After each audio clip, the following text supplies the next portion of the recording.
चलो भाई, तो बेटा आज हम शुरू करने वाले हैं अपना नया चैप्टर। चैप्टर का नाम है कोऑर्डिनेशन केमिस्ट्री। ठीक है, अब कोऑर्डिनेशन केमिस्ट्री में कुछ चीजें तुम्हें ध्यान रखनी पड़ेगी। देखो पी ब्लॉक हमारा हो गया, कोई दिक्कत वाली बात उसमें कोई दिक्कत नहीं है। अब जो तुम्हारा है पी ब्लॉक के बाद में डी एंड एफ ब्लॉक और कोऑर्डिनेशन केमिस्ट्री दोनों लेक्चर पैरेलल चलेंगे। कोऑर्डिनेशन केमिस्ट्री का लेक्चर मिलेगा तुम्हें सुबह 9 बजे और डी एंड एफ ब्लॉक का लेक्चर मिलेगा शाम को 5 बजे। फिक्स टाइम रहने वाला है, तो इस टाइम पर आपको अपने दोनों लेक्चर देखने। एक लेक्चर तुम्हारा क्लास में रहेगा, एक लेक्चर आपका मिलेगा रिकॉर्डेड फॉर्म में। समझ में आ रही बात? और कोशिश रही तो तुम्हारे दोनों आपकी क्लास में ले लेंगे, एक शाम में क्लास में इवनिंग वाली और एक मॉर्निंग वाली क्लास। ठीक है, चलिए तो अभी हम शुरू कर रहे हैं किसके बारे में, कोऑर्डिनेशन केमिस्ट्री के बारे में या कोऑर्डिनेशन कंपाउंड के बारे में बात करने वाले हैं। तो बेसिकली कोऑर्डिनेशन केमिस्ट्री क्या होती है? Branch of science which deals with the study of complex compound. आई बात समझ में? आपके जो कॉम्प्लेक्स कंपाउंड होते हैं उनकी स्टडी, जो साइंस की ब्रांच, केमिस्ट्री की ब्रांच जिनसे डील करती है, उसी को हम क्या बोलते हैं? कोऑर्डिनेशन केमिस्ट्री के नाम से जाना जाता है। ठीक है, तो आप देख सकते हैं डेफिनेशन भी लिखी हुई है बेटा यहाँ पर। और वो क्या है? डेफिनेशन है कि जो आपका कॉम्प्लेक्स कंपाउंड है उसी की स्टडी को हम क्या बोलते हैं? कोऑर्डिनेशन केमिस्ट्री के नाम से जानते हैं। समझ में आ रही बात? अब कुछ चीजें तुम्हें यहाँ पर ध्यान रखनी। कोऑर्डिनेशन कंपाउंड या फिर कॉम्प्लेक्स कंपाउंड, दोनों बात एक ही है। बेसिकली ये डी ब्लॉक बनाते हैं। कौन बनाता है भैया? D block. अब मन में सवाल आता है सर डी ब्लॉक ही क्यों? मेटल तो आपके पी ब्लॉक में भी है, मेटल आपका एस ब्लॉक भी है, लेकिन आखिरकार डी ब्लॉक के ही मेटल क्यों? ये बड़ा इंपॉर्टेंट है। तो बेटा डी ब्लॉक के मेटल का सबसे रीजन एक पहला क्या है? एक तो इनका साइज छोटा होता है। आई बात समझ में? छोटा साइज होने की वजह से इनकी जो चार्ज डेंसिटी होती है वो भी हाई होती है।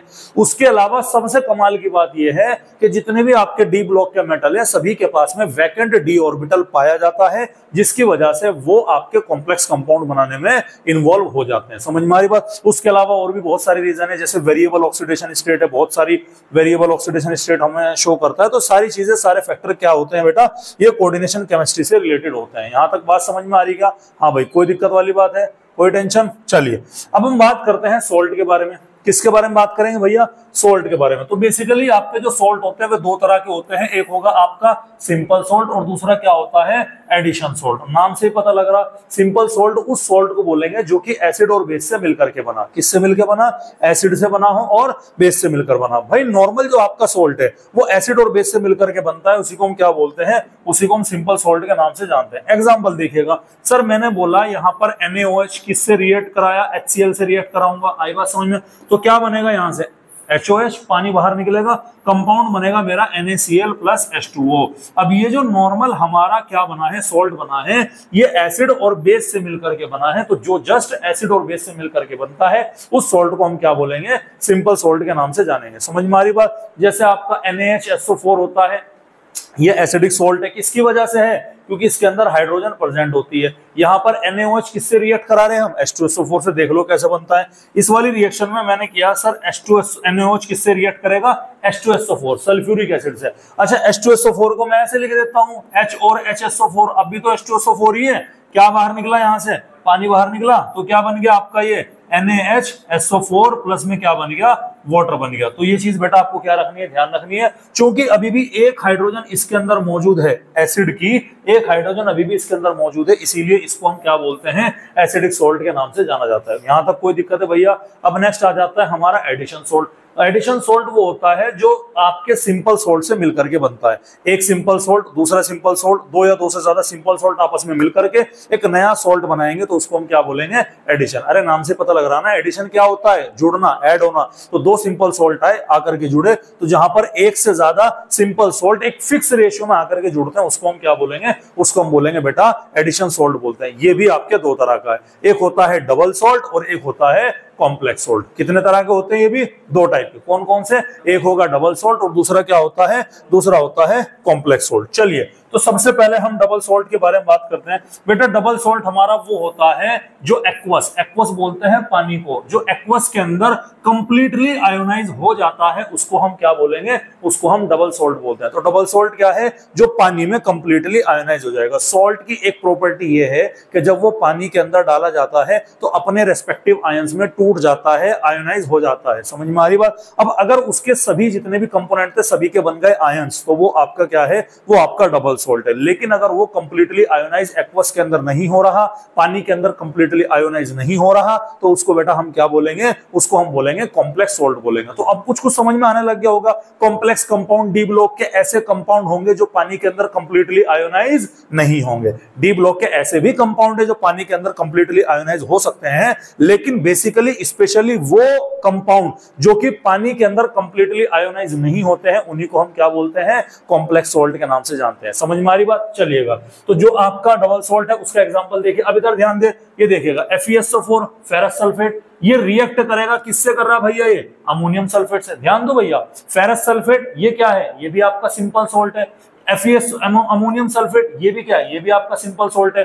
दोनों को मिला दिया तो क्या बन गया, फेरस अमोनियम सल्फेट बन गया, जो कि आपका क्या होता है, मोहर सॉल्ट होता है। क्या होता है भैया, मोहर सॉल्ट। ये प्रिपरेशन इंपॉर्टेंट है भैया, ये प्रिपरेशन क्या है, इंपॉर्टेंट है। क्यों है भैया इंपॉर्टेंट? ये इसीलिए इंपॉर्टेंट है क्योंकि मोहर सॉल्ट की प्रिपरेशन और एलम के बारे में आपके नीट के सिलेबस में लास्ट ईयर में अलग से प्रैक्टिकल केमिस्ट्री के अंदर दिया गया था। इनऑर्गेनिक केमिस्ट्री के जो प्रैक्टिकल है उनमें से एक ये भी है कि मोहर सॉल्ट और एलम के बारे में जानकारी है, तो प्रैक्टिकल एस्पेक्ट पर उसके क्वेश्चंस होंगे। इसी चैप्टर के अंदर मैं आपको मोहर सॉल्ट पढ़ाऊंगा, और एलम जिसे हम फिटकरी बोलते हैं वो भी आपका डबल सॉल्ट ही होता है। थोड़ा सा हिंट कहां दे दिया था, आपके केमिकल बॉन्डिंग वाले चैप्टर के अंदर दे दिया था। तो मोहर सॉल्ट का फॉर्मूला याद रखिएगा, फेरस अमोनियम सल्फेट होता है। अब ये मोहर सॉल्ट जैसे ही मैंने पानी के अंदर डाला, तो ये जो पूरा का पूरा कंपाउंड है, यहां से Fe+2 अलग हो गया, SO4-2 अलग हो गया, अमोनियम के आयन अलग है, और इसके सल्फेट के भी आयन क्या हो गए, अलग हो गए। मतलब ये हुआ कि ये सॉल्ट जैसे ही हमने पानी में डाला, जितने भी इसके आयंस थे वो सब के सब अपने आयंस में टूट करके कंप्लीटली आयोनाइज हो चुका। तो हाँ, ये क्या होता है, ये आपका डबल सॉल्ट होता है। अगला एक और एग्जांपल इसका एलम है। दो एग्जांपल बहुत इंपॉर्टेंट है, याद रखने हैं आपने। समझ में आ रही भैया यहां तक बात? अरे कोई दिक्कत है? चलिएगा, नेक्स्ट हम बात करते हैं कॉम्प्लेक्स। बताया जो पानी के अंदर कंप्लीटली आयोनाइज नहीं होते। फॉर एग्जांपल आप ध्यान से देखिएगा, ठीक है, जैसे कि आपका KCN है, पोटेशियम साइनाइड है, हाईली पॉइजनस है भैया, किसी ने खा लिया, ट्रीट करना तो क्या दे दो, फेरस साइनाइड दे दो। समझ में आ रही बात? ठीक है, खुद मत करने लग जाना। तो फेरस साइनाइड क्या करता है, जो आपका पोटेशियम साइनाइड होता है, उस पॉइजनस पोटेशियम साइनाइड के साथ में मिलकर के एक कंपाउंड बना लेगा, FeCN/4KCN। आ रही बात समझ में? अब जब हम इसको रीअरेंज करते हैं तो ये हमें किस फॉर्म में मिलेगा, ये हमें इस फॉर्म में मिलता है K4FeCN6, और ये ब्रैकेट के अंदर बंद हो जाता है। यही मैं आपको बताऊंगा, कॉम्प्लेक्स कंपाउंड को पहचान करने का यही तरीका है कि जिसमें आपको ये स्क्वायर ब्रैकेट अगर यहां पर दिखाई पड़ रहा है तो ये आपका क्या है, कॉम्प्लेक्स कंपाउंड है। तो जो पॉइजनस KCN था वो किसके अंदर कन्वर्ट हो गया भाई, नॉन पॉइजनस के अंदर कन्वर्ट हो गया, क्योंकि ये इसके साथ में रिएक्ट करके क्या बना लिया, सॉल्ट बना लिया। अगर ये डबल सॉल्ट होगा तो ये अपना पोटेशियम अलग तोड़ देगा, Fe अलग तोड़ देगा, CN अलग कर देगा। लेकिन जैसे ही हमने इसे पानी में डाला तो बड़ी इंटरेस्टिंग बात क्या मिली कि यहां पर पोटेशियम तो अलग हो गया, लेकिन आयरन और साइनाइड ये दोनों के दोनों क्या नहीं हुए, अलग नहीं हुए। ये एक साथ ही कंप्लीट एनायन के फॉर्म में बने रहे, और इस एनायन को हमने क्या नाम दिया बेटा, इसको हमने नाम दिया कॉम्प्लेक्स आयन का नाम दिया। बोलो भाई, समझ में आ रही कि नहीं आ रही बात? क्योंकि यहां पर ये सॉल्ट कंप्लीटली आयोनाइज नहीं हुआ है, इसीलिए इसको हमने क्या नाम दिया, इसीलिए हमने इसको कॉम्प्लेक्स सॉल्ट का नाम दिया। बोलो भाई,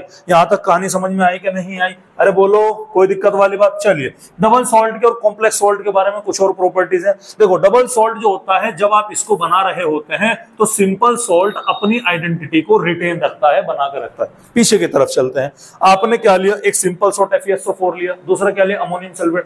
जब तुमने इसे बनाया, क्या FeSO4 ने अपनी आइडेंटिटी पहचान को बनाकर रखा, नहीं रखा? बिल्कुल रखा। जब तुमने इसे बनाया, क्या अमोनियम सल्फेट ने अपनी पहचान को बनाकर रखा? बिल्कुल रखा। तो जब आपने डबल सॉल्ट को बनाया है, तो जो डबल सॉल्ट में यूज होने वाले सिंगल सॉल्ट है वो अपनी आइडेंटिटी, अपनी पहचान को क्या करते हैं, रिटेन करते हैं। लेकिन जैसे ही तुमने उसको एक्वस के अंदर डाला तो वो सब के सब अपनी आइडेंटिटी क्या कर देते हैं बेटा, लूज कर देते हैं, कंप्लीटली आयोनाइज हो गए। वही कॉम्प्लेक्स सॉल्ट में ऐसा नहीं है। कॉम्प्लेक्स सॉल्ट में जब आपने दो कंपाउंड को बनाया, दो सॉल्ट अलग अलग लिए, तो उनकी आइडेंटिटी क्या हो गई, लूज हो गई। समझ में आ रही बात। और ये जब तुम पानी के अंदर डालोगे तो देखो भाई मेजर पोर्शन तो एक साथ कनेक्टेड है कि नहीं है, तो वो जैसा इस फॉर्म में था वैसा ही कहां है, लगभग इस फॉर्म में दिखाई पड़ता है। तो कॉम्प्लेक्स सॉल्ट जो होता है, कॉम्प्लेक्स सॉल्ट जो होता है आपका, वो उसका सिंपल सॉल्ट बेसिकली क्या कर देता है, यानी कि वो स्टेबल होता है अपने एक्वस में भी और कौन से मीडियम में, सॉलिड मीडियम में भी होता है। ये आपने क्या रखना है, ध्यान रखना, ठीक है।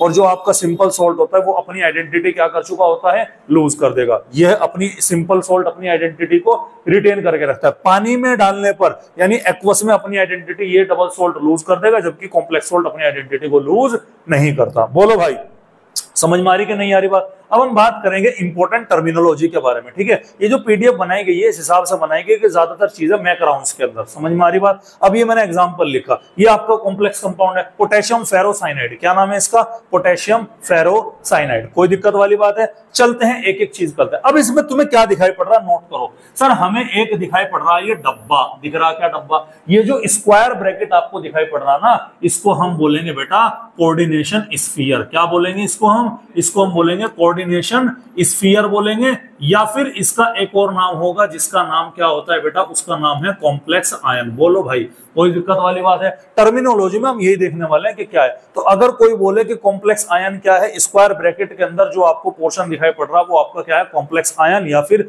उसको हम क्या बोलेंगे, कोऑर्डिनेशन स्फीयर बोलेंगे। डब्बे के बाहर जो स्ट्रक्चर आपको दिखाई पड़ रहा है इसको हम बोलते हैं काउंटर आयन। क्या बोलेंगे भैया, काउंटर आयन, या फिर ये नॉर्मल आयन भी कहा जाता है। भाई डब्बा है ना, डब्बे के बाहर वाला नॉर्मल या काउंटर, पूरा का पूरा डब्बा खुद कैसा है, कोऑर्डिनेशन स्फीयर या फिर क्या है, कॉम्प्लेक्स आयन है। अब इस कोऑर्डिनेशन स्फीयर के अंदर आपको तीन चीजें नोट करनी है। कितनी चीजें भैया, तीन चीजें। एक तो ये मेटल दिखाई पड़ रहा तुम्हें, हाँ या ना। एक इस स्क्वायर ब्रैकेट के अंदर भी एक और चीज दिखाई पड़ रही है आपको, हाँ या ना। समझ में आ रही बात भाई, एक और ब्रैकेट दिख रहा, नहीं दिख रहा। और एक इस ब्रैकेट के बाहर आपको क्या दिखाई पड़ रहा, ये नंबर दिखाई पड़ रहा। तो ये जो आपको स्क्वायर ब्रैकेट के अंदर का जो आपको ये दिखाई पड़ रहा, ये बेसिकली क्या होता है, ये आपका डी ब्लॉक का मेटल होगा। क्या होगा बच्चों, ये डी ब्लॉक का मेटल होगा। ये स्मॉलर ब्रैकेट के अंदर जो आपको नंबर जो दिखाई पड़ रहा है, कंपाउंड जो आपको मॉलिक्यूल दिखाई पड़ रहा है, इसको हम बोलते हैं लिगेंड। क्या बोलते हैं बच्चों, लिगेंड के नाम से जाना जाएगा। समझ में आ रही बात। इधर ध्यान दो भाई, इधर ध्यान दो। तो मैंने क्या बोला, एफ क्या है, यहाँ पर डी ब्लॉक का मेटल है और इससे मिला हुआ है कौन, ये जो आपके छोटे ब्रैकेट के अंदर है इसको हम क्या बोलेंगे, लिगेंड के नाम से जाना जाएगा। और ये जो है आपका जो यहाँ पर नंबर लिखा हुआ है, इस नंबर को हम बोलते हैं कोऑर्डिनेशन नंबर। क्या बोलेंगे बच्चों, इसको कोऑर्डिनेशन नंबर के नाम से जानेंगे। तो बेसिकली टर्मिनोलॉजी समझ में आ गई कि कोई भी तुम्हारा कंपाउंड दिया गया होगा, उसमें पूछो काउंटर आयन कौन सा, पहचान लोगे। जो डब्बे के बाहर है कॉम्प्लेक्स आयन, पहचान लोगे। आपका कोऑर्डिनेशन नंबर कितना है वो पहचान लोगे। आपका लिगेंड कौन सा है वो पहचान लोगे। डी ब्लॉक का मेटल कौन सा है वो पहचान कर लोगे। कोई दिक्कत वाली बात है। अब इस कोऑर्डिनेशन स्फीयर के अंदर एक चीज आपने क्या करनी, नोट करनी। कोऑर्डिनेशन नंबर स्फीयर के अंदर क्या दिखाई पड़ रहा तुम्हें, मेटल, हाँ या ना। और मेटल के साथ साथ क्या दिख रहा तुम्हें, लिगेंड भी दिखाई पड़ रहा। अब सवाल ये सर मेटल से लिगेंड कैसे जुड़ा हुआ है। देखो बेटा, मेटल के पास में होता है वैकेंट डी ऑर्बिटल। क्या होता है मेटल के पास में, वैकेंट डी ऑर्बिटल होगा। अरे होगा कि नहीं होगा। और लिगेंड के पास में होंगी extra lone pair, extra electron होंगे, जिनको हम क्या बोलते हैं, जिनको हम बोलते हैं लोन पेयर। लोन पेयर मतलब जोड़ा, पेयर मतलब जोड़ा, लोन पेयर अनबॉन्डेड है। अब ये क्या करता है, लिगेंड अपनी लोन पेयर को डोनेट कर देता है मेटल को। ध्यान दीजिएगा, जब पूरा का पूरा एक जोड़ा मेटल को डोनेट किया जा रहा है तो कौन सा बॉन्ड बनता हुआ नजर आएगा, यहाँ पर डेटिव बॉन्ड बनता हुआ नजर आएगा, जिसे हम कोऑर्डिनेट बॉन्ड के नाम से भी जानते हैं। तो इसीलिए इसको हमने क्या नाम दिया, कोऑर्डिनेशन स्फीयर का नाम दिया, क्योंकि इसके अंदर मेटल और लिगेंड के बीच में क्या हो रहा है, कोऑर्डिनेट बॉन्ड बनता हुआ नजर आ रहा है। और लिगेंड जो होता है वो क्या होता है, वो होता है लोन पेयर डोनर। क्या होता है बेटा, लोन पेयर डोनर। ये लोन पेयर को क्या करेगा, डोनेट करेगा, ये इलेक्ट्रॉन को डोनेट करेगा, ठीक है।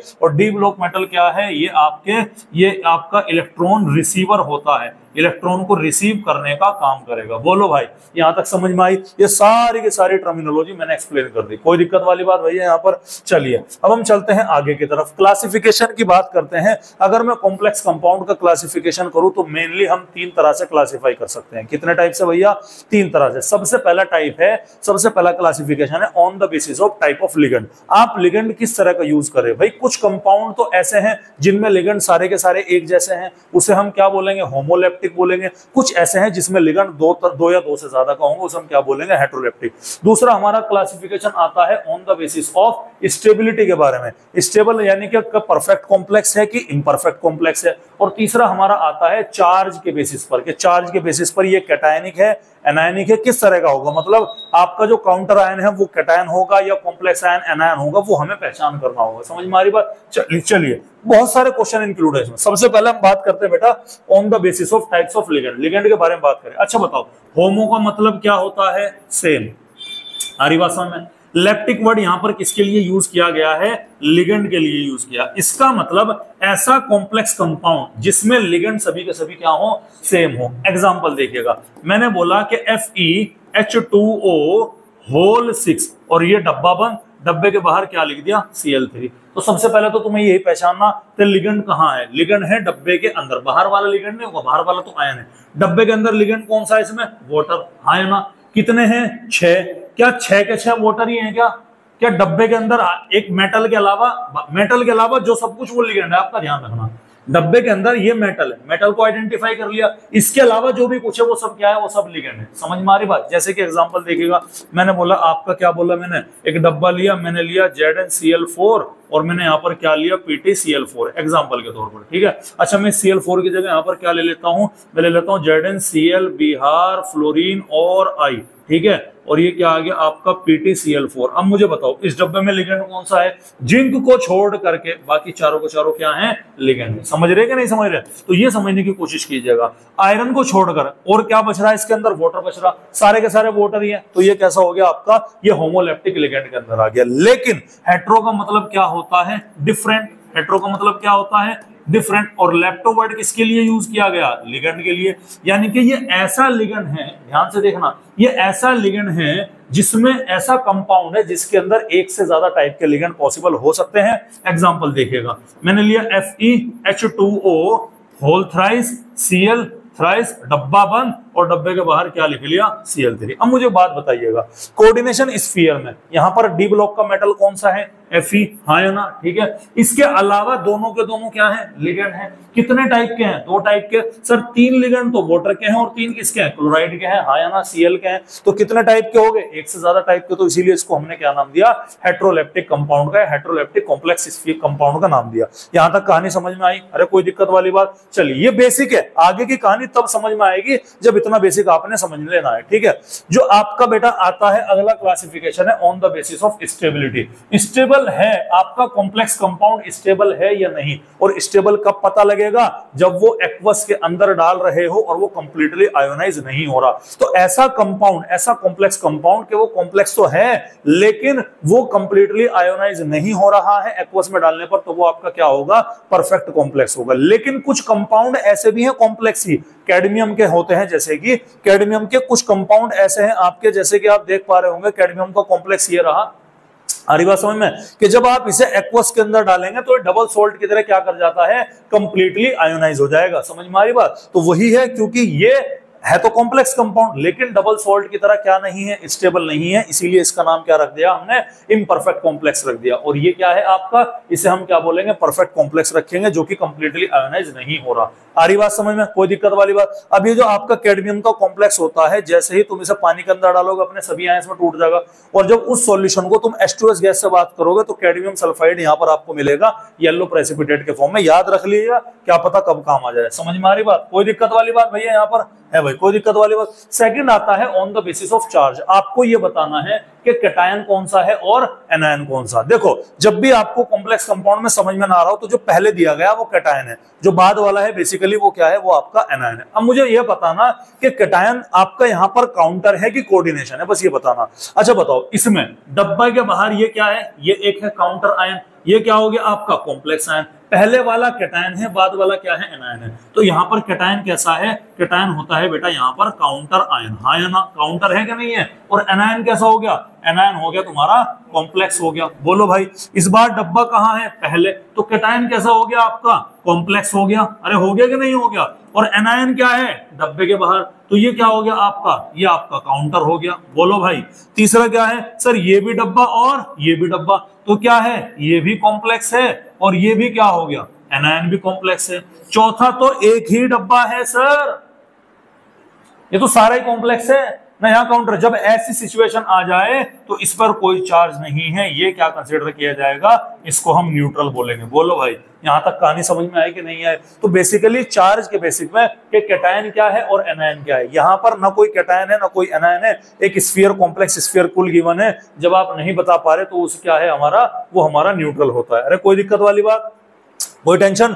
चलिए अब हम बात करते हैं लिगेंड के क्लासिफिकेशन को लेकर के। तो जो हमारा लिगेंड का क्लासिफिकेशन है उसको भी हम बेसिकली दो कैटेगरी में डिवाइड करेंगे। कितनी कैटेगरी में, दो कैटेगरी में। पहली कैटेगरी है on the basis of charge. किसकी कैटेगरी है भैया, चार्ज की कैटेगरी। अब चार्ज कैसा हो सकता है सर, या तो पॉजिटिव होगा हाँ या ना, या कैसा होगा, निगेटिव होगा, या फिर कैसा होगा, वो न्यूट्रल होगा। अरे होगा तो पॉजिटिव लिगेंड को हम क्या बोलेंगे, कैटायोनिक लिगेंड बोलेंगे। निगेटिव, जिनके ऊपर निगेटिव चार्ज है उनको हम क्या बोलेंगे, एनायोनिक लिगेंड बोलेंगे। और न्यूट्रल तो आपका न्यूट्रल लिगेंड है ही है। दूसरा आता है आपका on the basis of denticity. Denticity का मतलब क्या है, ध्यान से सुनिएगा। डेंटिसिटी का मतलब ये है कि नंबर ऑफ लोन पेयर, क्या है भैया, number of lone pair donated by a ligand.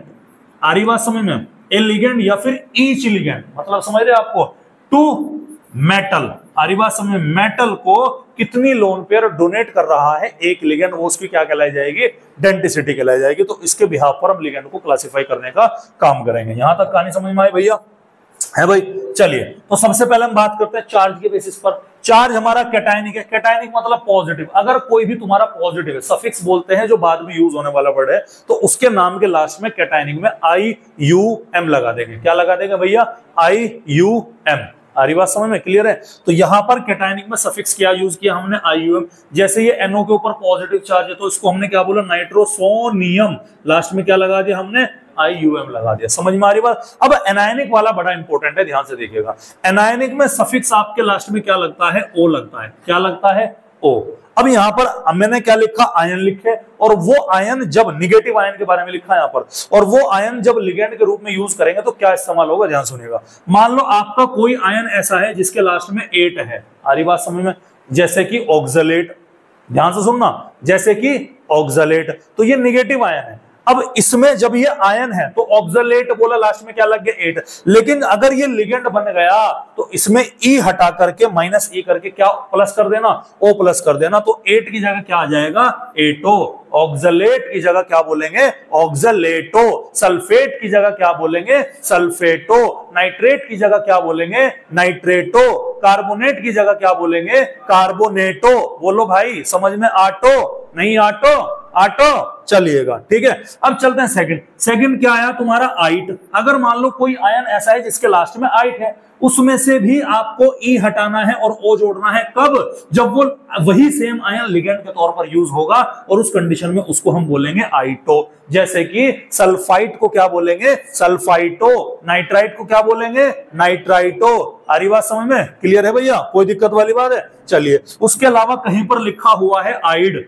तो आइड में से भी E हटाकर क्या जोड़ना, O। तो आइड क्या बन जाएगा, आइडो। या फिर पूरा का पूरा आइडो ही गायब कर दो, या फिर पूरा का पूरा क्या गायब कर दो, आईडी गायब कर दो, खाली क्या लगा दो, O लगा दो। सर मतलब समझ में नहीं आया, मतलब समझिएगा। जैसे कि मैंने बोला तुम्हारा Cl नेगेटिव, ये क्या है तुम्हारा क्लोराइड है। तो अगर ये आयनिक रूप में क्लोराइड है, जब लिगेंड होगा तो क्या बोला जाएगा, क्लोराइडो। लेकिन इस बार आइडो हटाकर क्या बोल सकते हैं, O। तो क्या बन गया, क्लोरो, फ्लोरो, फ्लोराइडो, ब्रोमो, ब्रोमाइडो, आयोडो, आयोडाइडो, हाइड्रोक्सो, हाइड्रोक्साइडो। एक ही बात है, कोई दिक्कत वाली बात है। तो ये आपने क्या रखना है, ध्यान रखना है। तो यानी कि निगेटिव में, यानी कि O वर्ड लास्ट में कहां लगाना, निगेटिव में लगाना, ना पॉजिटिव में लगाना ना उसमें। और न्यूट्रल में हम क्या करते हैं, न्यूट्रल में जैसे वाटर है तो हम उसका एक बड़ा यूनिक सा नेम दे दिया, स्पेसिफिक नेम दे दिया। जैसे कि वाटर के लिए क्या यूज किया, एक्वा। क्या यूज किया भाई हमने, एक्वा यूज किया। ये आपने क्या रखना भाई, ध्यान रखना। समझ में आ रही बात। अब ये लिस्ट मैंने यहाँ पर बनाई है, इस लिस्ट को मैं साथ के साथ हम पूरी करते हुए चलेंगे ताकि आपको यहाँ पर समझ में आ जाए, ठीक है। तो कैटायनिक का तो वही है, Na पॉजिटिव में क्या आ गया, नाइट्रोसोनियम, IUM लगा दिया लास्ट में, ठीक है। अच्छा डेंटिसिटी के बिहाफ पर हम देख रहे, अगर एक लोन पेयर डोनेट करी तो मोनोडेंटेट, भाई डेंटिसिटी का मतलब number of lone pair donate by each ligand. एक लिगेंड कितनी लोन पेयर डोनेट करा वो उसकी डेंटिसिटी। समझ में आ रही बात? अगर एक लोन पेयर डोनेट करी, एक के लिए वर्ड यूज करा मोनो, तो क्या बन गया? मोनोडेंटेट। दो हो गया तो बाइडेंटेट, तीन हो गया तो ट्राइडेंटेट, चार हो गया तो टेट्राडेंटेट, पांच हो गया तो पेंटाडेंटेट, छह हो गया तो हेक्साडेंटेट। इससे आगे मत जाना। समझ में आ रही बात? यहीं तक ध्यान रखना है, ठीक है। चलिए, तो सबसे पहले हम क्या बात करें? मोनोडेंटेट। मोनोडेंटेट का मतलब क्या है भैया? एक lone pair by each ligand. एक लिगेंड क्या दे रहा है? एक लोन पेयर प्रोवाइड करा रहा है, तो हम उसके बारे में बात करें। NO पॉजिटिव नाइट्रोसोनियम है। अच्छा, ये है आपका NH2 NH3 पॉजिटिव, इसको हम क्या बोलेंगे? हाइड्रोजीनियम। ठीक है, कोई दिक्कत वाली बात नहीं, याद रखने। अब एनायनिक में ये क्या है? हाइड्रोक्साइड, तो इसका नाम क्या लिखेंगे? हाइड्रोक्साइडो। एनायनिक निगेटिव है ना, लिगेंड के तौर पर यूज करेंगे। ये क्या है? हाइड्राइड, तो क्या बोलेंगे इसको? हाइड्राइडो। अच्छा, इसको हाइड्रो भी बोल सकता हूं मैं, हाइड्रो हटाकर इसे हाइड्रोक्सो भी बोल सकता हूं, कोई दिक्कत नहीं है। ये क्या है? आपका O2 है, तो क्या बोलेंगे इसे? ऑक्साइडो। ऑक्सो भी बोल सकता हूं हाइड्रो हटा के, ठीक है। ये क्या हो गया आपके O2-2, इसको हम बोलेंगे परऑक्साइडो। क्या बोलेंगे भाई? परऑक्साइडो। O2-1 पर क्या बोलेंगे? सुपर ऑक्साइडो या सुपर ऑक्सो, हाँ या ना? ठीक है। ये क्या हो गया? सल्फेट हो गया, तो सल्फेट को क्या बोलेंगे? सल्फेटो।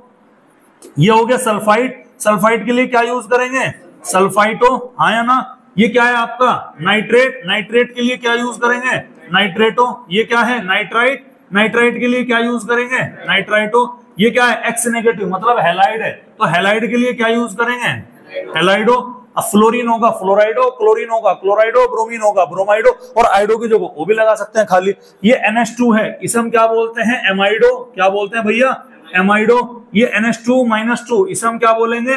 इमाइडो। ये वैसे याद रखिएगा, ऐसा कुछ नहीं है। N-3 को क्या बोलेंगे? नाइट्राइडो। आ रही बात समझ में? और N3- को हम बोलेंगे एजाइडो। देखो कंफ्यूज मत होना लास्ट के दो में, ये N की पावर -3 है, ये N3 की पावर -1 है, बच्चे कंफ्यूज हो जाते हैं। तो यहां तक कहानी समझ में आ रहा? इजी लग रहा भाई? कोई दिक्कत वाली बात है? न्यूट्रल के लिए H2O के लिए क्या वर्ड यूज करा हमने? Specific, aqua. NH3 के लिए एमीन। अमाइन होता है वैसे, इसका अमोनिया होता है ना इसका नाम, लेकिन अमोनिया ने बोल के स्पेसिफिक नाम क्या दे दिया? एमीन। आ रही बात समझ में? CO के लिए क्या बोला हमने? कार्बोनिल। क्या बोला भैया? कार्बोनिल। इसके लिए हमने क्या बोला? नाइट्रोसिल। NO के लिए इसको हमने क्या बोला? पिरिडिल। आई बात समझ में? ये पायरिडीन है। बेंजीन रिंग में छठे कार्बन की जगह एक कार्बन की जगह नाइट्रोजन जोड़ते हो तो क्या होगा? पिरिडिल। आ रही बात समझ में? O2 की जगह क्या बोल दिया इसको हमने? Dioxygen. क्या बोल दिया भैया हमने? Dioxygen. और NH2 को हमने क्या बोल दिया? हाइड्रोजन। क्या बोल दिया भैया? हाइड्रोजन। बोलो भाई, कोई दिक्कत वाली बात यहां पर है भाई? ये था आपका किसके बारे में? डेंटिसिटी के बेसिस पर मोनोडेंटेट लिगेंड, जो कि मैंने आपको यहाँ पर क्या करा दिए? सारे के सारे करा दिए, ठीक है। अब हाइड्रोजन के बारे में कहानी ध्यान रखिएगा। देखो हाइड्रोजन क्या है? NH2। ये भी क्या है? NH2 हाइड्रोजन है। एक लोन पेयर इस नाइट्रोजन के ऊपर है, एक लोन पेयर इस नाइट्रोजन के ऊपर है, हाँ या ना? तो लोन पेयर ये भी डोनेट कर सकता है, लोन पेयर ये भी डोनेट कर सकता है। बीच में मेटल होगा ना, अब ध्यान से सुनिएगा। हाइड्रोजन के पास में दो डोनर साइट है, लेकिन ये ऐसे स्टेबल नहीं होता। Hydrogen have 2 donor site but behave as monodentate ligand. ये बाइडेंटेट कर सकता है लेकिन मोनोडेंटेट है। क्यों? क्योंकि अगर ये दोनों लोन पेयर को डोनेट कर देता है तो ये 3 एटम की रिंग बना लेता है। 1 2 3 बन गई, जो कि क्या होगी? हाईली अनस्टेबल होती है, याद रखिएगा। इसीलिए हाइड्रोजन क्या है? 2 डोनर साइट होने के बावजूद वो केवल क्या होता है? मोनोडेंटेट होता है। यहां तक कहानी समझ में आई? अरे बोलो भाई, समझ में आई कि नहीं आई? चलिए नेक्स्ट हम बात करते हैं बाइडेंटेट लिगेंड के बारे में। बाई का मतलब क्या है? कितनी लोन पेयर डोनेट कर रहा है? एक लिगेंड 2। तो यहां पर लिख सकते हैं कि 2 lone pair by each ligand. हाँ भाई, समझ में आ रही क्या बात? क्लियर है? चलिए अब नाम लिखने का तरीका सिखाता हूं आपको, कैसे बच्चे भूल जाते हैं इथाइलिन डायमीन, लेकिन देखिएगा क्या है ये? Ethylene diamine. इथाइल मतलब कितने कार्बन होंगे? एथ मतलब 2। तो क्या लिखा हमने? ये हमने लिखा CH2 और ये क्या लिखा? CH2। एमीन लिखा, कोई दिक्कत वाली बात? तो एमीन में ये आ गया तुम्हारा NH2 और इधर क्या आ गया? NH2। ये क्या है? आपका मेटल है। एक लोन पेयर इस नाइट्रोजन पर होगी, एक इस नाइट्रोजन पर होगी, तो ये अपनी लोन पेयर इसे डोनेट करेगी, अपनी लोन पेयर इसे डोनेट करेगी। समझ में आ रही बात? ध्यान से देखिएगा। क्या इस कंपाउंड पर, इथाइलिन डाइएमाइन पर कोई पॉजिटिव नेगेटिव चार्ज है क्या? नहीं। तो ये बाइडेंटेट न्यूट्रल लिगेंड है। कैसा लिगेंड है? बाइडेंटेट न्यूट्रल लिगेंड है, हाँ या ना? बोलो भाई, समझ में आ रही कि नहीं आ रही? और ये आपका क्या बन गया? एक रिंग लाइक स्ट्रक्चर बन गया। चलिए सेकंड आता है ऑक्सलेटो। ऑक्सलेटो वर्ड आया है ऑक्सैलिक एसिड से। कहां से आया है? ऑक्सैलिक एसिड से। ऑक्सैलिक एसिड होता है COOH और ये क्या आ गया आपका COOH। ठीक है, अब हमें करना क्या है, लास्ट का हाइड्रोजन हटाओ, एक निगेटिव यहां ऊपर लिखो और एक निगेटिव कहां लगाओ, ये लगाओ, ये मेटल होगा, ये अपना नेगेटिव इसे डोनेट करेगा, ये अपना नेगेटिव इसे डोनेट करेगा, बन गया क्या? ऑक्सलेटो। समझ में आ रही बात? अगला आता है ग्लाइसिनेटो। ग्लाइसिनेटो वर्ड आया है ग्लाइसिन नाम के अमीनो एसिड से। किससे आया भैया? ग्लाइसिन नाम के अमीनो एसिड। अब ग्लाइसिन का स्ट्रक्चर होता है कि ये कार्बन के एक तरफ क्या है COOH, हाँ या ना, दूसरी तरफ क्या होता है NH2, ऊपर भी एक हाइड्रोजन और नीचे भी क्या है, एक हाइड्रोजन है। अब यहां से एक हाइड्रोजन हटाया, -1, इसके ऊपर क्या है, एक लोन पेयर, तो एक लोन पेयर तो इसने डोनेट करी मेटल को, और एक निगेटिव किसने डोनेट करा, इसने। चूंकि पूरा का पूरा कंपाउंड में केवल निगेटिव साइड क्या है, एक ये, इसीलिए इसका नाम क्या लिखा, ग्लाई -1। यहां तक बात समझ में आई? ये वाली साइड तो न्यूट्रल है ना, तो ये तो न्यूट्रल है, ये क्या है -1। इसमें कितना चार्ज है, -2 का, इस पे कितना है 0, ये न्यूट्रल है, इस पे कितना -1 -2 और ये क्या हो गया 0। कोई दिक्कत है? बाइपिरिडिल का मतलब 2 पाइरिडिन की रिंग जोड़ दो। 2 पाइरिडिन की रिंग देखिएगा आपका, ये क्या है हमारा, एक, ये हमारा एक पाइरिडिन, ये रहा। ठीक है भैया, अरे कोई दिक्कत वाली बात है? ठीक है, चलिएगा। एक और पाइरिडिन अगर मैं बना देता हूं यहाँ पर, तो दूसरी पाइरिडिन मेरी कहाँ है, दूसरी पाइरिडिन मेरी ये रही। अरे है क्या? ठीक है, दोनों क्या है आपस में, दोनों आपस में इंटरकनेक्टेड है। एक लोन पेयर कहाँ है, इस नाइट्रोजन पर, एक कहाँ है, इस नाइट्रोजन पर। कोई मेटल होगा, ये अपने लोन पेयर इसे डोनेट करेगा, ये इसे डोनेट करेगा, क्या बन गया, बाइपिरिडिल बन गया। कोई दिक्कत वाली बात है? कोई दिक्कत वाली बात है? चलेगा। अगला नाम क्या है, डाइमिथाइल ग्लाइऑक्सीमेटो। अब ऑक्साइम वर्ड यूज हो रहा। ऑक्साइम वर्ड होता है जहां पर कार्बन डबल बॉन्ड नाइट्रोजन है और उससे क्या जुड़ा रहे, OH जुड़ा रहे। ये ध्यान से देखिएगा, ठीक है। तो कार्बन क्या है, डबल बॉन्ड नाइट्रोजन है और उससे क्या जुड़ा रहे, OH जुड़ा रहे। एक पर क्या है, CH3 लग रहा। सेम कहानी कहां लगा दो, ये लगा दो, तो ये क्या हो गया, डाइमिथाइल ग्लाइऑक्सीमेटो। आयन लगाना ना, तो इसके ऊपर निगेटिव है। अब एक लोन पेयर इस नाइट्रोजन पर है, तो ये क्या करेगा, यहां से डोनेट करेगा, और एक डोनेट करेगा मेटल। चूंकि एक निगेटिव साइड डोनेट करी, इसलिए इसके ऊपर क्या आ गया, -1 का निशान आ गया। तो भैया ये कौन से लिगेंड थे हमारे, ये बाइडेंटेट के लिगेंड थे। मैंने आपको बनाने का तरीका भी बता दिया, भूल जाए तो ध्यान रखिए। कोई दिक्कत वाली बात?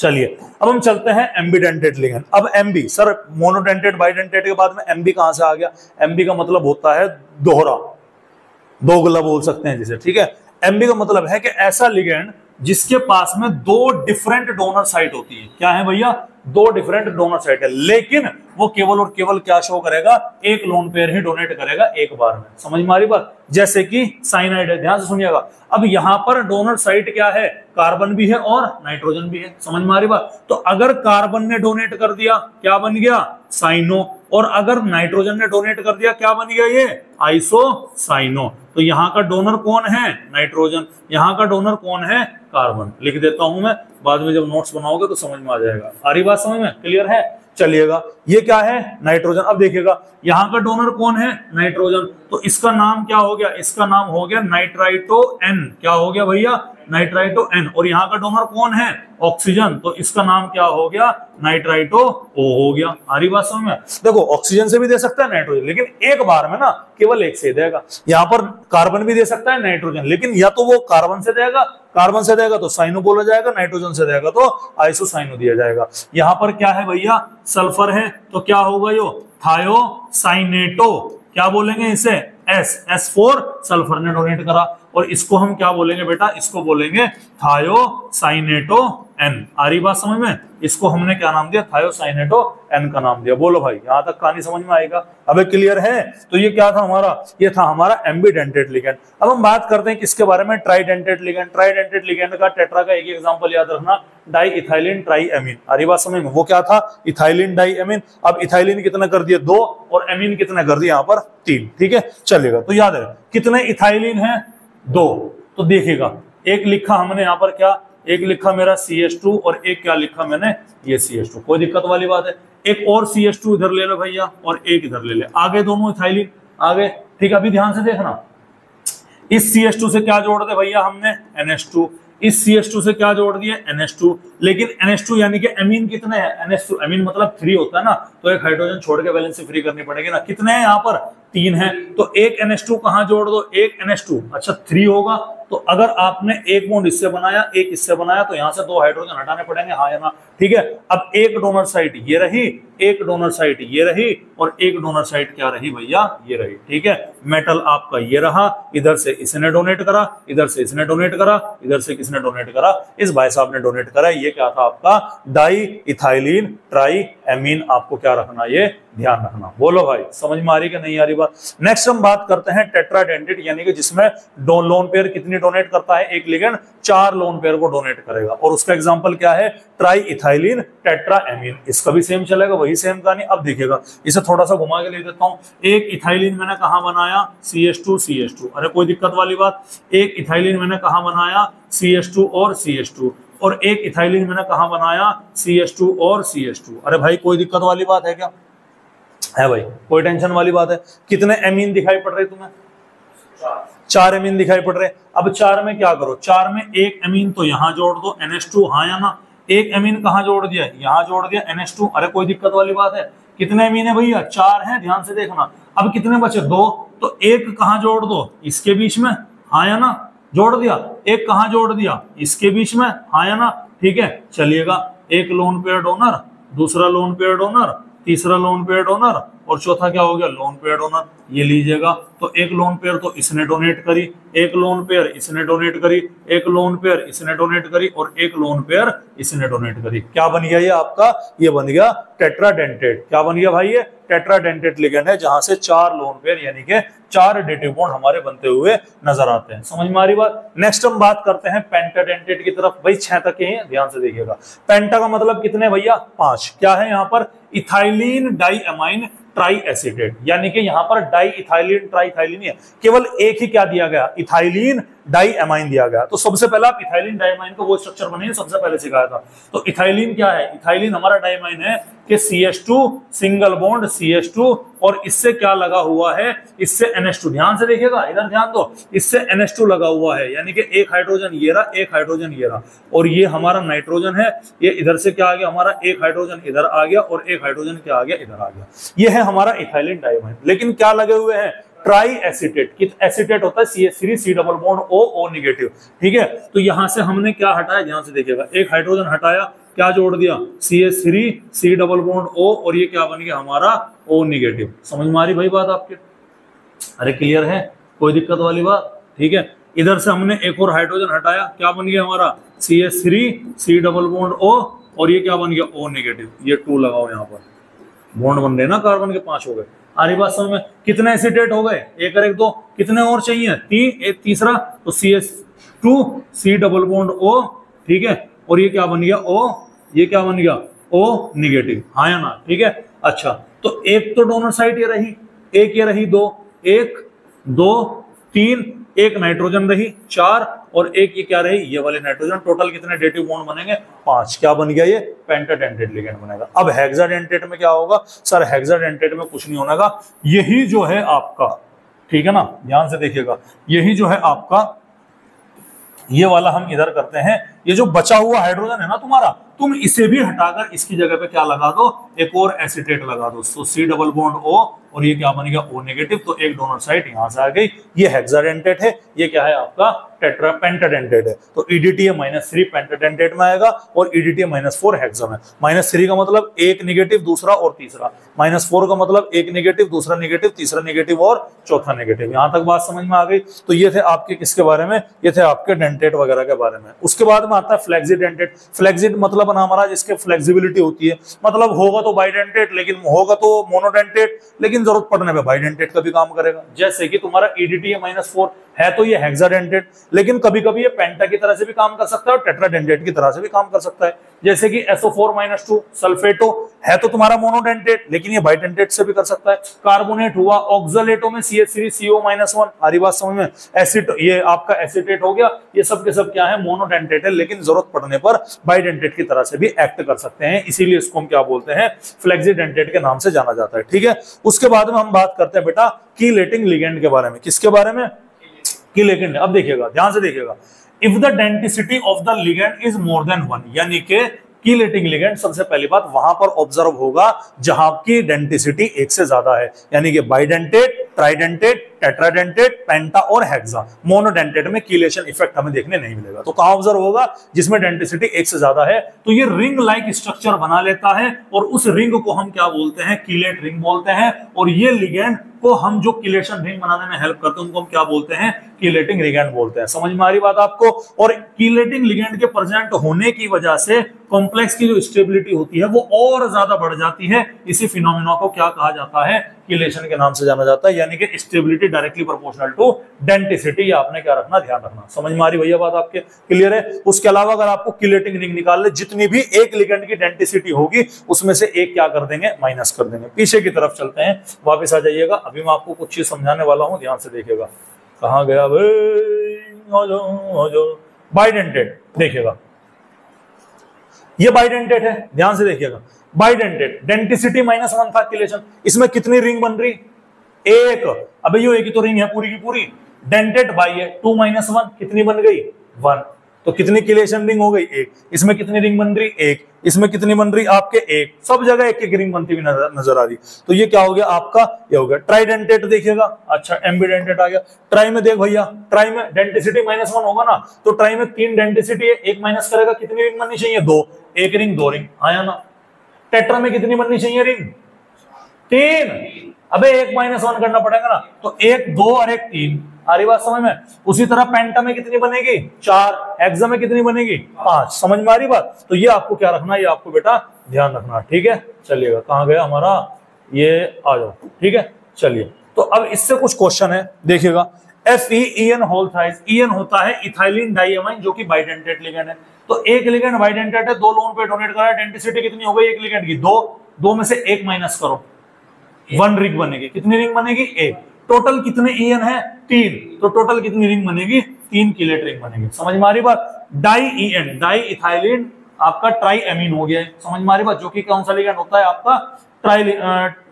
ट्राइडेंटेट लिगेंड होता है। कितने हैं? 2। अब 3 में से 1 गया, कितने बचे? 2। 1 का 2 है तो 2 के कितने हो गए? 4 हो गए। EDT है -2, यानी कि क्या है? -4 वाला है बेसिकली। 4 आ गया तो 6 आ गया ना। और 6 में से 1 घटा तो कितने बचे भैया आपके? 5 बचे, क्योंकि EDT 1 ही है ना, यहाँ पर 2 थे। आ रही बात समझ में? तो ये क्या हो गया हमारा? ये हमारा कीलेट रिंग का कॉन्सेप्ट हो गया। कोई दिक्कत वाली बात? चलिएगा, एंड आ गया।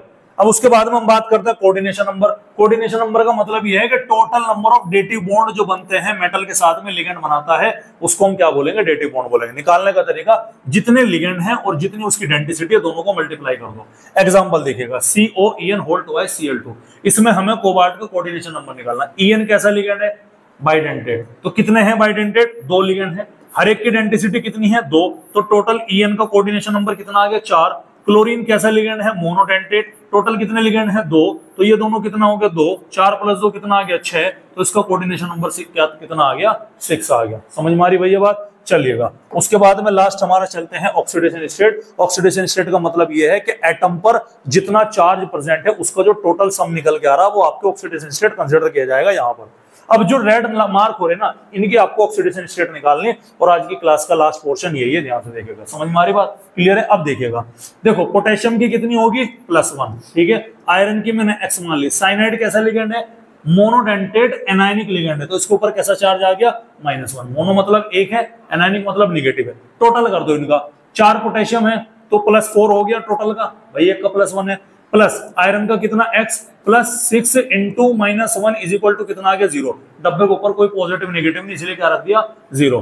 तो X +4 ये -6 हो गया। माइनस के 6 प्लस का 4 कितना होगा? -2। तो x बराबर कितना आ गया? +2। तो यहाँ पर आयरन की जो ऑक्सीडेशन स्टेट है वो कितनी है भाई? वो है +2 की। दूसरे वाला एग्जांपल देखिएगा, ये डब्बे के बाहर प्लस का -3 का चार्ज है, तो डब्बे के बाहर यहाँ कुछ नहीं था तो 0 रखा, यहाँ पे है तो क्या रखें? -3। ये क्या मान लिया? x। ऑक्सोलेटो कैसा लिगेंड है? याद करो, ऑक्सोलेटो निगेटिव है दोनों के ऊपर। OX -2 आया था, अरे आया था, नहीं आया था? तो कितने हैं यहाँ पर? ये एक के ऊपर कितना चार्ज है? -2। तो x +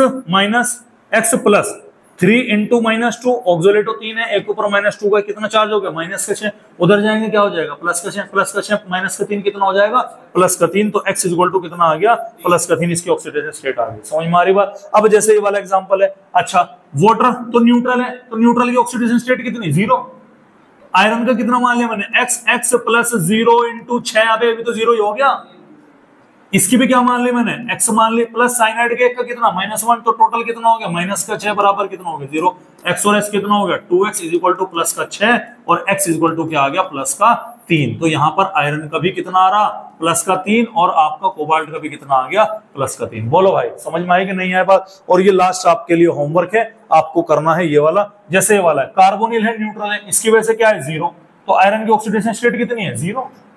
जब कोई चार्ज बन ही नहीं रहा तो कहां से आ जाएगा, क्योंकि ऑक्सीडेशन स्टेट चार्ज में क्या होता है यहाँ पर डेवलप होती है। समझ में आ रही बात। इसके बाद में जो हमारी अगली क्लास है बेटा, उसमें हम बात करने वाले हैं IUPAC नोमेनक्लेचर। आई बात समझ में। अगली क्लास में बेटा हम IUPAC नोमेनक्लेचर के बारे में क्या करने वाले हैं जी, ये हम बात करने वाले हैं। इंपॉर्टेंट है, ध्यान से देखिएगा। समझ में आ रही बात। और इसी के साथ में हमारे आज के मुख्य समाचार समाप्त हुए। नोट्स बना लेना, DPP मिलेगी।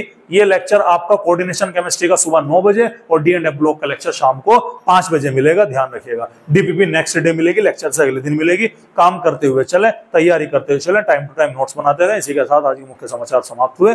नमस्कार।